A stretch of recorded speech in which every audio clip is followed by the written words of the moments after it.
Bəzi kəslər cənnət və cəhənnəmin varlığını inkar edirlər. Onlar deyirlər ki, oradan kim gəlib?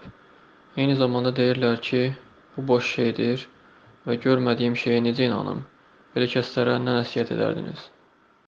Elhamdülillahi vahdah və salatu və selamu alə mən la nəbiyyə ba'dah əmmə ba'd. Təbii ki, bu sualı müsəlman verə bilməz. Yəni, müsəlman belə bir sual verməz.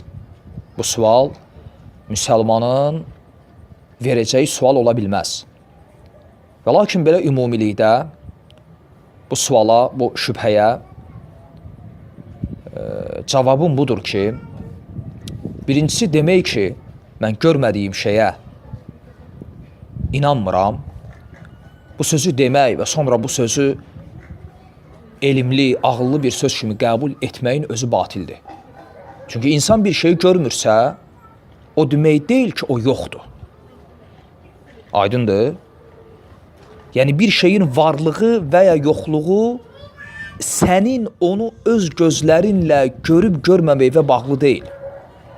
Böyle əqli dəlildir. Adi bir misal, məsələn, biz bugün öz gözlərimizlə mikrobu görmürük. Mikrobları görmürük. İndi bizim bu mikrobu görməməyimiz onu tələb edir ki, və ya dəlildir ki, mikrob yoxdur, var. Və lakin biz görmürük. Və bizim bunu görməməyimiz o demək deyil ki, bu yoxdur. Biri deyə bilər ki, bəli, bu əsrdə artıq ispat olunub. Bu əsrdə ispat olunub deyə o deməkdir ki, mikrob bu əsrdə var. Xeyr. Kainat yaranandan, insan yaranandan, dünya aləm yaranandan bu var. Və lakin biz görmürdük.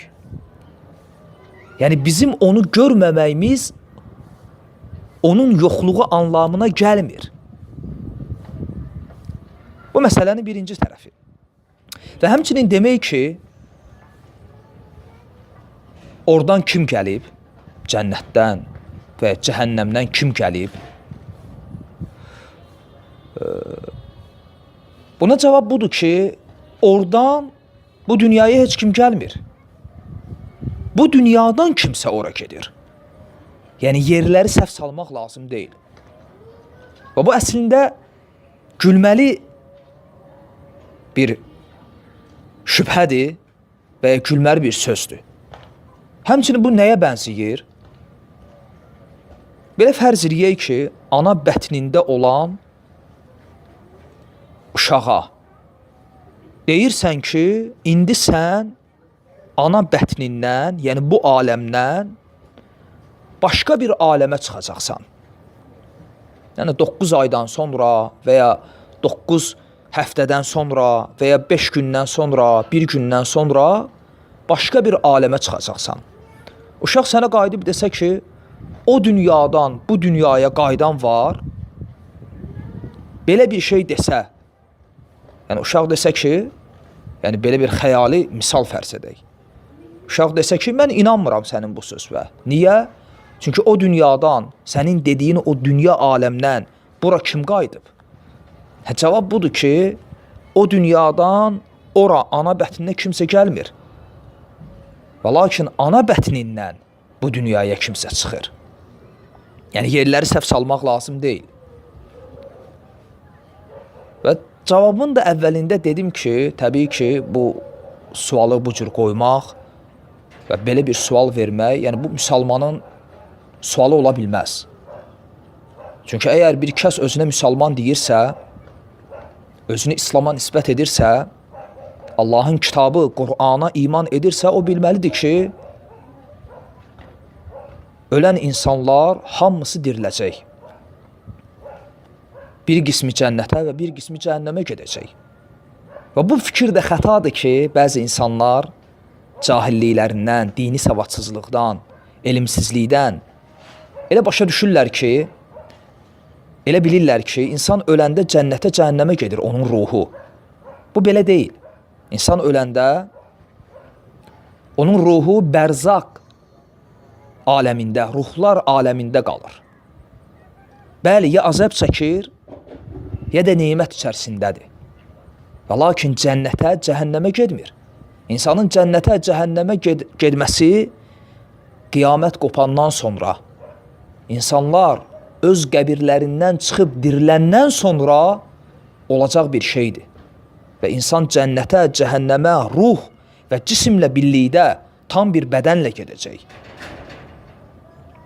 Həmçinin bilmək lazımdır ki, ümumiyyətlə, cənnətin varlığı, buna iman, həm də fitrətin bizdən tələbidir. Təsəvvür edin, elə bir insan yoxdur ki, yer üzərində iki şeyi arzulamasın. Birincisi, əbədi həyat, yəni ölümsüzlük. Yəni, heç kəs istəmir ölsün. Və heç kəs istəmir qocalsın, nəinki ölmək. Əksinə, hər kəs istəyir ki, cavan qalsın və ölməsin. Niyə?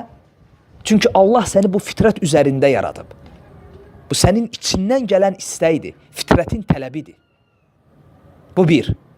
Və ikincisi, hər kəs istəyir ki, bu dünyada firavan yaşasın, qayğısız həyat sürsün.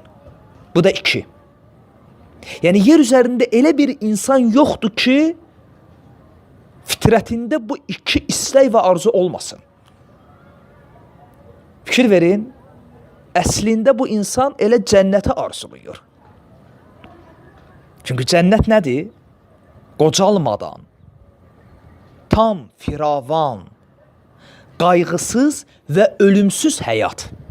Yəni, sən əslində bu dünyada sənin fitrətvin tələbi olaraq sən cənnəti arzulayırsan. Özün də bilmədən. Yəni, Allah subhanahu və teala səni elə fitrət üzərində yaradıb ki, sənin fitrətin əslində cənnəti tələb edir. Ona görə bu dünya fani dünyadır. Necə ki, Allah azze və cəllə buyurur ki, kullu nəfsin zaiqatul maut. Hər can ölümü dadacaq. Necə ki, səndən qabaqçılar indi sağ deyirlər, bir gün gələcək, sən də bu dünyada olmayacaqsan. Və bil ki, bu dünya bir əkin yeridir və axirət isə biçin yeri. Bu dünyada öz tədarükü elə gör və elə götür ki, sabah qiyamət günü əlin bir ərzaqa çatsın, bu dünyada əkdiyi sabah axirətdə biçə biləsən. Və dua edirəm ki, Allah azza və cəllə bizi cəhənnəm əzabından qorusun və cənnətinə daxil olacaq, həm bu dünyada, həm də axirətdə xoşbəxt olan qullarından etsin. Doğrusunu Allah bilir. Və sallallahu alə Muhammedin və alə alihi və səhbihi və səlləm.